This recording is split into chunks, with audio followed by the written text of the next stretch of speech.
সেই বিবৃতি থেকে আজকে 180 ডিগ্রি অ্যাঙ্গেলে ফিরে নাই, তবে 90 ডিগ্রি পর্যন্ত ঘুরে গেছে আজকে। এই বিবৃতি যদি সেই দিন দেয়া হতো, হয়তো আমার নোটিশের ভাষাও ভিন্ন হতে পারত। সেদিন কিন্তু এমনভাবে বিবৃতিটা আমাদের সামনে এসেছিল যে বাংলাদেশে আসলে জ্বালানির, আমি শুধু তেল বলবো না, জ্বালানির কোনো সংকট নাই, বরঞ্চ আগের চাইতে সরবরাহ বেশি, সেল বেশি। কোনোভাবে এইটাকে ম্যানিপুলেট করা হচ্ছে, এই জন্য কিছু কিছু সমস্যা হয়তো বা দৃশ্যমান হচ্ছে, এটা বাস্তবতা নয়। সেদিনকার যদি আমি বিবৃতির সেন্স বুঝে থাকি, আমার কাছে এটাই মনে হয়েছিল। ইতিমধ্যে একজন আলোচনায় বলেছেন যে একজনকে গাড়ি চাপা দিয়ে মারা হয়েছে, আরো 3 জন কৃষক কিন্তু এই 2 লিটার 4 লিটার তেল সংগ্রহ করতে এসে হিট স্ট্রোকে মারা গেছে। আমি তাদের সকলের আত্মার মাগফিরাত কামনা করি। এই দীর্ঘ সময় ধরে দিনের পর দিন, সপ্তাহের পর সপ্তাহ যে মানুষগুলা কষ্ট করেছেন, আমরা আসলে এখানে যারা বসা আছে, আমরা কিন্তু সেই কষ্টের ভাগ নিতে পারিনি। আমি দেখতে গিয়েছিলাম, দেখলাম যে দুপুরবেলা চাটাই বিছিয়ে লোকেরা গাড়ি রেখে পাশে ফুটপাতে ঘুমাচ্ছে। 2-1 জনকে একটু ডেকে উঠালাম, জিজ্ঞেস করলাম। কেউ বললেন যে আমি 14 ঘন্টা ধরে আছি, কেউ বললেন আমি 5 ঘন্টা ধরে আছি, বিভিন্ন মেয়াদে বললেন। কিন্তু আমি 5 ঘন্টার নিচে কাউকে পেলাম না। আমি যখন জিজ্ঞেস করলাম যে ঘন্টার পর ঘন্টা আপনারা অপেক্ষা করে কতটুকু পাবেন, তারা বললো যে ম্যাক্সিমাম অফ 2000 টাকা, এই পরিমাণ তেল আমরা সংগ্রহ করতে পারবো, যারা গাড়ির মালিক। আর যারা বাইকার, তাদেরকে জিজ্ঞেস করলাম, একজন পেলাম, সে বললো যে আমার অয়েল পাস আছে, আমি 1000 টাকার নিতে পারবো। বাকিরা বললো যে 150 থেকে 500-র ভিতরে আমার রেঞ্জ, আমি এইটুকু পাবো। আমি জিজ্ঞেস করলাম আপনারা আগে কি পরিমাণ রুজি করতেন? বললো যে 1500 থেকে 2000 পার ডে। এখন কয় যে এখন 500-700 পারি না। এই মানুষগুলোর জন্য আমার বেশি দুঃখ লাগে। এটা কিন্তু 2-4 জন, 100-200 না, হাজার হাজার মানুষ, এর উপর তাদের জীবিকা চলে। এখন 150-500 টাকার তেল দিয়ে সে কি করবে? তার তো ওই পেশাটাই চলবে না। যদি আমাদের সংকট নাই, তাইলে অন্তত ওই গরিব, দিন আনে দিন খায় মানুষের পর্যায়েরা, এদের দিকে কি আমরা একটু সুদৃষ্টি দিতে পারবো? দেওয়া উচিত বলে আমি মনে করি। এরপরে যারা প্রফেশনাল গাড়ি চালায়, যারা কেবিং করে, তারা এটার উপরে একটা রেন্ট তাদেরকে পে করতে হয়, আবার তার ফ্যামিলি চালাইতে হয়। এখন আমি যিনি ওই কাজ করি না, আমার ব্যক্তিগত কাজে ব্যবহার করি, আমার জন্য 2000, তার জন্য 2000, এরকম করলে তো ওরা বাঁচবে না। এই ইন্ডাস্ট্রিটাই তো হুমকের মুখে পড়বে। তাদের বিষয়গুলো আমাদের সিম্প্যাথেটিক্যালি দেখা উচিত। আজকে আমি ধন্যবাদ জানাই মাননীয় প্রতিমন্ত্রীকে। সেদিন তিনি আমাকে চাচা বলেছিলেন, জানি না আমার বয়স হতো কিনা।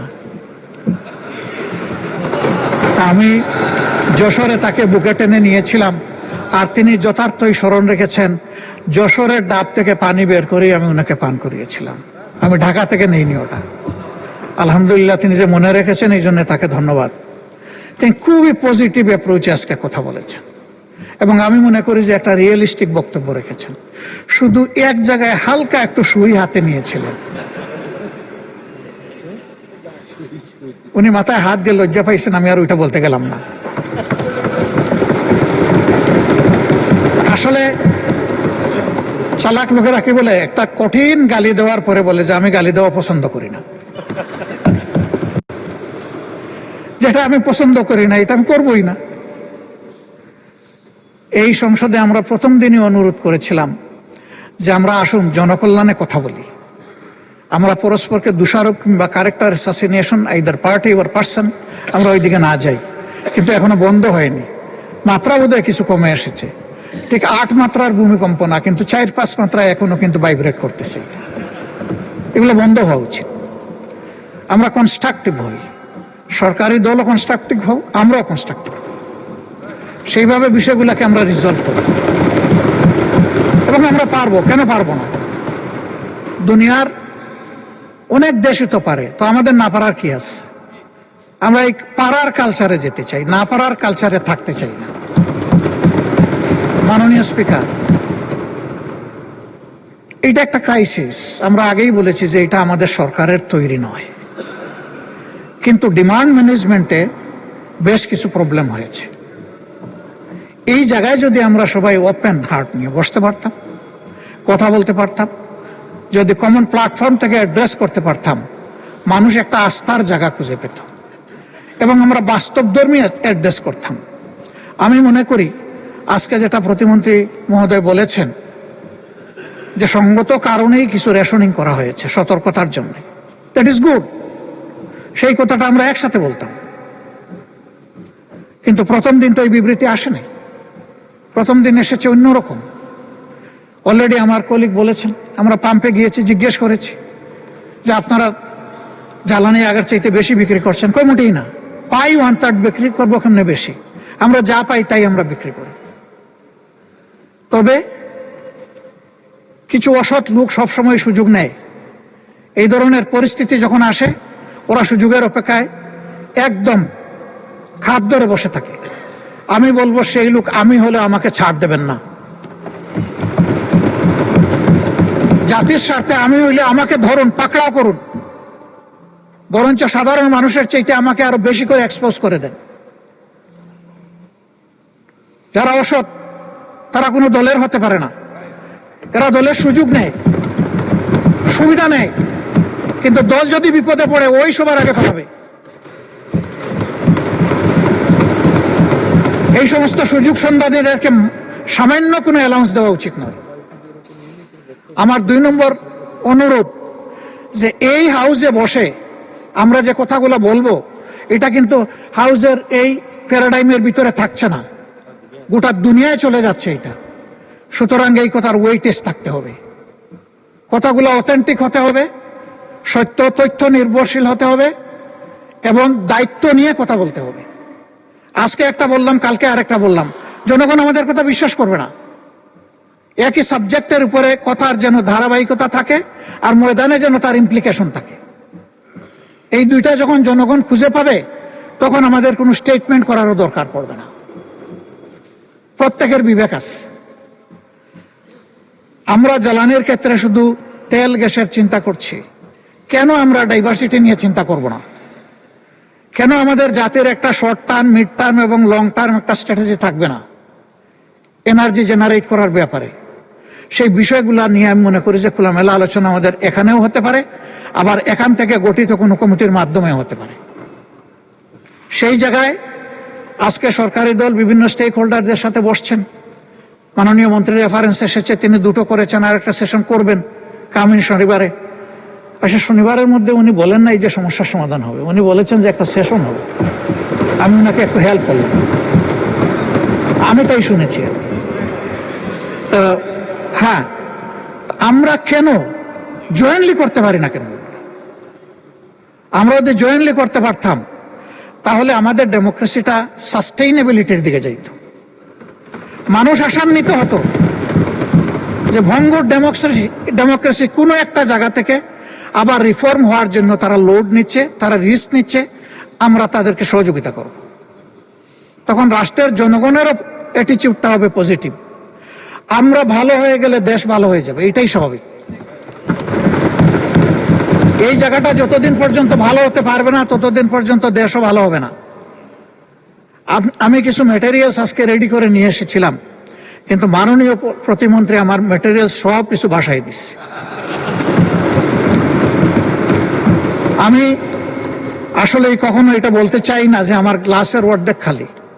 আমি সব সময় বলতে চাই আমার গ্লাসের অর্ধেক ভরা আছে, কাজেই বাকিটাও আমাকে ভরতে হবে।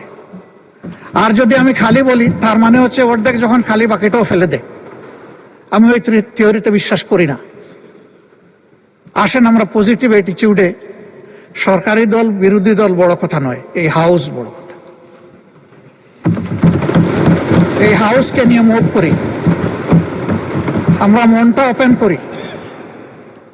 আর আমি অতি বিনয়ের সাথে অনুরোধ করব, বয়স যাই হোক আমার কিন্তু সবগুলা সাদা, আমার মতো বুড়ো সাদা লোক এখানে খুব কম। তো এই দিক থেকে অনুরোধ করছি যে আসেন ওই ঠেলা ধাক্কার রাজনীতি এখানে বাদ দিই। এই জায়গায় আমরা সিনসিয়ার টক করি, পরস্পরকে রেসপেক্ট করি,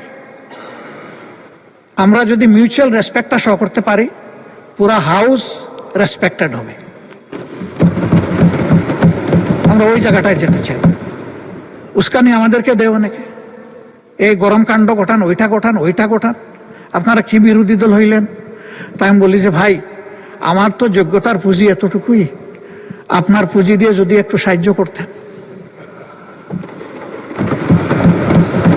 আল্লাহ আমাকে যে মুখ দিয়েছেন, আপনার দুটি ঠোঁট, তাইলে আমার এখানে জোড়া দিয়ে দেন, আমি আপনার ভাষায় কথা বলবো। আমি তো আল্লাহর দেওয়া আমার জিহ্বা, আমার ঠোঁটের ভাষায় আমি কথা বলবো, যেটা আল্লাহ আমাকে দিয়েছে। তা আমি সবাইকে অনুরোধ করব যে আমরা রংপুরের ঝাঁঝালো মরিচের কথা ভুলে যাই, আসুন সুন্দরবনের মদিটা একটু আমরা ঠোঁটে লাগাই। আমরা পারবো, ইনশাআল্লাহ আমরা পারবো। কেন পারবো না? শুধু একটা গুড ইন্টেনশন লাগবে আমাদের, এই জাতিকে আমরা বিল্ড আপ করবো। আমি প্রথম দিনই বলেছিলাম যে এই চেয়ারে বসা লোকগুলো এখন ওই চেয়ারে, আবার দুই দিকের চেয়ারে বসা অনেকে এখানে নাই। আমরা কোথায় থাকবো জানি না, আমাদের জেনারেশন থাকবে, আমাদের প্রিয় দেশ থাকবে। আসুন না একটা ভালো প্ল্যাটফর্ম দিয়ে যাই। এখনো মরতে পারি, এই জায়গায় পড়ে যেতে পারি। 19 জুলাই 2024 তো পড়ে গেছিলাম, 24 না 25-এ। সেই পড়া থেকে অনেকে উঠে আসে না। আল্লাহ আমাকে জীবন দিয়েছেন, আবার নিয়ে যেতে পারে। হয়তো সংসদ প্লাজায় কালকে আমার জন্য আপনাদের দাঁড়ানো লাগতে পারে, কিন্তু একটু শান্তি নিয়ে মরি, যে দেশের জন্য ভালো কিছু করে যেতে পারলাম সবাই মিলে। আমাদের অ্যানসিস্টরস যারা ছিলেন, যেটুকু অ্যাটমসফিয়ার তারা আমাদেরকে দিয়ে গিয়েছেন, আমাদের সাকসেসরদের মিনিমাম এইটুকু আমাদের কাছে পাওনা। কিন্তু আমাদের সমাজ ওই জায়গায় নেই। আমরা আমাদের বেজ লাইনে আগে যাই, তারপরে ইনশাল্লাহ হিমালয়ের চূড়ায় আমরা আস্তে আস্তে উঠবো। আমরা পারবো ইনশাল্লাহ, না পারার কোনো কারণ নেই। আমি স্পেসিফিক্যালি আমার কিছু। জি মাননীয় নেতা, আপনার বক্তব্য কন্টিনিউ করেন, সময় আরো বাড়িয়ে দেন 3 মিনিট দয়া করে। Thank you so much. আমি সরি, সময়ের দিকে খেয়াল করতে পারি না, এই জন্য আপনার কাছে মাপ চাচ্ছি। আমরা এই বিষয়টাকে টোটালি অ্যাড্রেস করার জন্য এবং একটা টোটাল সলিউশনের জন্য যদি সরকারি দল ফিল করেন যে আমরা একটা কমন কমিটি করব, আমরা সাড়া দেব ইনশাআল্লাহ। আমাদের কিছু প্রপোজাল আছে, আমরা আপনাদের হাতেই তুলে দেব, কারণ এক্সিকিউশন হবে আপনাদের মাধ্যমে। আমরা শুধু পরামর্শ দিয়ে সহযোগিতা করতে পারব, বাস্তবায়নটা করতে হবে সরকারকেই। ওখান থেকে সরকার যেটুকু মনে করে নিবে, যেটা মনে করবে যে এটা প্রযোজ্য না, ফেলে দিবে, অসুবিধা নেই। সেই ওপেন হার্ট নিয়ে আমরা বসতে চাই। এরকম কোনো শর্ত নেই যে যা পরামর্শ দিব তাই মানতে হবে। যদি পরামর্শ এইরকমই হয়ে যায়, এটার পরামর্শ থাকে না, এটা ডিকটেশন হয়ে যায়। আমরা ওই ডিকটেশনও পছন্দ করব না। কিন্তু আমাদের কোনো সিনসিয়ার সাবমিশন এটা যেন ডিজোন না হয়, এইটুকু আমরা প্রত্যাশা করব, for the sake of the country and nation. সবাইকে অনেক ধন্যবাদ আমাকে বাড়তি সময় দেওয়ার জন্য। একটু ফিরত দিয়ে বিদায় নিলাম। আসসালামু আলাইকুম রহমতুল্লাহ।